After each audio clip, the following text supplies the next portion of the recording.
ನಂದೊಂದೇ ಒಂದು ಕ್ಲಾರಿಫಿಕೇಶನ್. ಅವ್ರದ್ದು ಕೇಳಿದ್ರಲ್ಲ ಅಂದಾಜು. ಸನ್ಮಾನ್ಯ ಮುಖ್ಯಮಂತ್ರಿಗಳು ಸವಿಸ್ತಾರವಾಗಿ ಅವರ ನಾರ್ಮಲ್ ಸ್ಟೈಲಲ್ಲಿ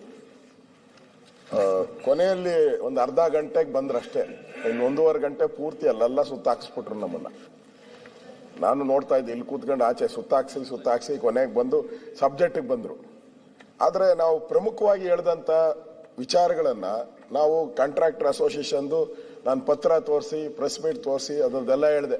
60% ಸರ್ಕಾರ ಕಮಿಷನ್ ತಗೊಂತೈತೆ, ನಾವೆಲ್ಲ ಸ್ಟ್ರೈಕ್ ಮಾಡ್ತೀರಿ, ಎಲ್ಲ ಕೆಲಸ ಕಾರ್ಯಗಳನ್ನು ಸ್ಥಗಿತ ಮಾಡ್ತೀರಿ, ಇದು ರಾಜ್ಯಕ್ಕೆ ಹಾನಿ ಆಗ್ತೈತೆ. ಇದ್ರ ಬಗ್ಗೆ ತಾವು ಚಕಾರನೇ ಎತ್ತಲಿಲ್ಲ. ಮತ್ತು ಜಯಶ್ರೀ ಅವ್ರ ಮೇಡಮ್ ಅವ್ರದ್ದು ಇವತ್ತು ವರದಿ ತರ್ಸ್ಕೊಂತೀನಿ ಅಂದರು. 5 ದಿನ ಆಗೈತೆ ಅಧ್ಯಕ್ಷ.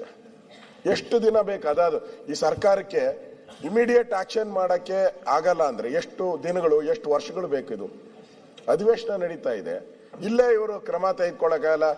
ರಿಪೋರ್ಟ್ ಅಂತ ಹೇಳಿದ್ರೆ ಮುಖ್ಯಮಂತ್ರಿಗಳಿಗೆ ಚೀಟಿ ಕಳಿಸ್ತಾರಲ್ಲ, 1 ನಿಮಿಷದ ಕೆಲಸ ಮುಖ್ಯಮಂತ್ರಿಗಳಿಗೆ.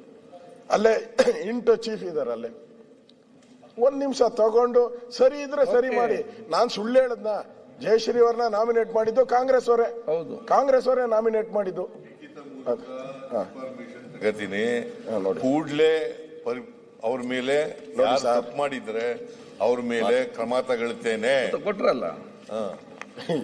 ನೀವು ಅಲ್ಲ ಅವ್ರಿಗೇನ ಪೋಸ್ಟಿಂಗ್ ಮಾಡೋವಾಗ ಏನಾನ ಸಮಥಿಂಗ್ ಆಗೈತಾ? ಇಲ್ಲ ಅಂದ್ರೆ ಯಾಕೆ ಭಯ ಬೀಳಬೇಕು? ಅದು ಹೇಳಿದ್ರಲ್ಲಿ ಲಿಖಿತವಾಗಿ. ಅಲ್ಲ ಈಗ ನೋಡಿ, ಯಾವ ಪೋಸ್ಟಿಂಗ್ ನಲ್ಲೂ ನನ್ನ ಜೀವನದಲ್ಲಿ ಪೋಸ್ಟಿಂಗ್ ಮಾಡುವಾಗಲಿ, ಪ್ರಮೋಷನ್ ಕೊಡೋಗಾಗ್ಲಿ, ಟ್ರಾನ್ಸ್ಫರ್ ಮಾಡೋಕ್ಕಾಗಲಿ ಇವತ್ತಿನವರಿಗೆ ಹಣ ತಗೊಂಡು ಗೊತ್ತಿಲ್ಲ ನನಗೆ. ಯಾವ ಅಧಿಕಾರಿ ಮೇಲೂ ಕೂಡ ನಾವು ಮುಲಾಜಿಲ್ದೇನೆ ಕ್ರಮ ತಗೋತೀವಿ. ತಪ್ಪು ಮಾಡದವರಿಗೆ ಯಾರನ್ನು ಬಿಡಲ್ಲ. ಇದನ್ನ ನಾನು ಬಹಳ ಸ್ಪಷ್ಟವಾಗಿ ಡಿಜಿ ಸಡನ್ ಆಗಿ ಇವಾಗ 5 ದಿನ ಅಲ್ಲ ಸರ್, ಬೇರೆದಾದ್ರೆ 1 ನಿಮಿಷಕ್ಕೆ ನಿಮ್ಗೆ ಆನ್ಸರ್ ಬಂದ್ಬಿಡುತ್ತೆ. ಎಲ್ಲಿಗೆ ಕ್ರಮ ತೆಗೆದುಕೊಳ್ಳಕ್ಕೆ